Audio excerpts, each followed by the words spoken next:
Welcome back, children. I hope all of you have read all the contents of early Vedic age. Now we will move forward. We'll see what was the family life of the people of early Vedic age. Family life. The family had great importance in the Aryan society. Today also, our family had great importance in our society. The same way, the family had a great importance in the Aryan society. They they followed the joint family system. Many of us, we are having joint family system. That time also, they had joint family system. The head of the family was known as Grihapati. The head of the family, maybe father or grandfather, was known as Grihapati. Grihapati is a Sanskrit word.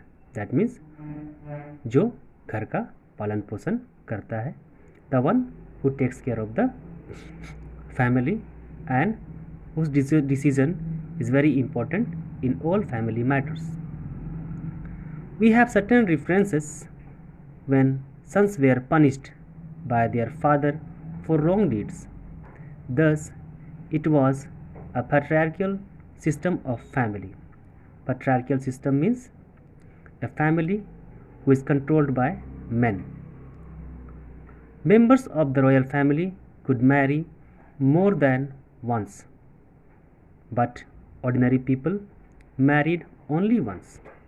Member of the royal family means kings, queens, princess could have married more than once, but ordinary people, they were marrying just once, one time. They were not allowed to marry more than once. Ownership of the property was vested with the family as a whole. A group of families formed a clan. A group of families formed a clan. Clan means vansh. It was called a vish or vans. The tribe as a whole was known as Jana. The Rig Veda mentions various Janas like Bharat, Matsyas and Puru. Okay, is it clear? We'll move forward. Status of women. What was the condition of women in early Vedic age? Women were highly respected in the Aryan society. It was not possible to complete any religious ceremony in the absence of women. So, women were highly respected, and without them, not a single religious ceremony would have been performed. Marriage was a sacred ceremony. Sacred ceremony means Pavitra Sanskar. Women had freedom to choose their partner through the practice of Swayamvara.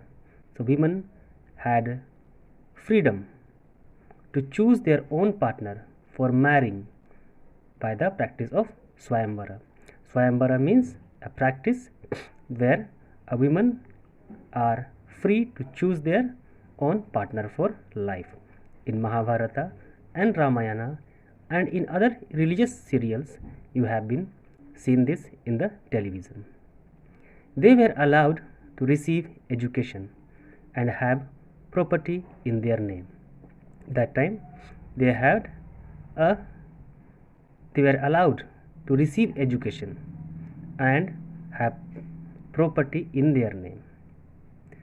Widow remarriage was allowed and child marriage was not known.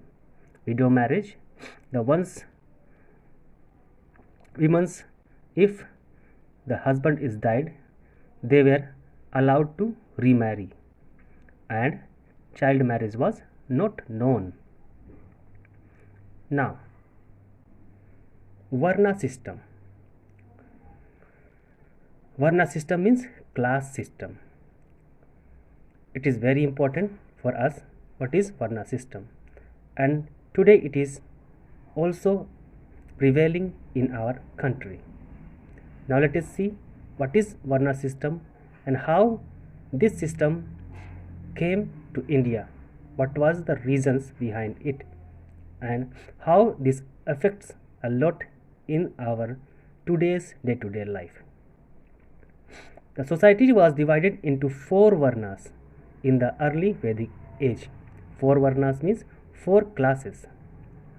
The word Varna was used to distinguish between people based on their occupation, on the basis of occupation. The 4 Varnas of the societies were Brahmana, Kshatriya, Vaishya, Sudra. Okay, these were the 4 Varnas that was divided during the time of early Vedic period according to the people's occupation. Now let us see what was the occupation of the people and how this is divided in the early Vedic age. Brahmana, they were learned men who taught and performed religious ceremonies. They held the highest position in the society. So Brahmana were the learned people who taught and performed religious ceremonies. All kind of religious ceremonies were performed by Brahmanas, and they were having highest position in the society. Today also it is the same condition in our Indian society. If we'll see the caste system. Kshatriya, there were warrior class who protected the country. The king, administrators, soldiers and leaders were part of this group. So there were the warrior class who used to protect the country, the king and the administrators who helped to run the administration of the kingdom, soldiers who fight for the country, and leaders were the part of this group. Vaishyas, people belonging to this class were engaged in training, agriculture, crafts and cattle breeding. That means you can say the businessmen, a class, a group of people who are in business. Okay, it is clearly written here, engaged in trading, agriculture, crafts and cattle breeding. They were wealthy and they were having luxurious life, happy life. Shudras, it was the lowest class in the society. People belonging to this class served the upper 3 classes. So whichever this class of people used to serve the upper class people, that means they used to serve the Vaishyas, the Brahmanas and the Kshatriyas. They had to do all the menial jobs and were not allowed to mix with the other classes. So they were not allowed to mix with the other classes. That means they were not even allowed to come on the way of Brahmana or come on the way of Kshatriya, or they are also not allowed in the king's kingdom. Many restrictions were forced upon them. So there were so many restrictions that was forced upon them. So this class was a very poor class and who was suffering a lot in that time. Once again, I repeat I request all of you, to read these contents and try to understand what is clearly mentioned in your book, and afterwards we will move forward to the next topic.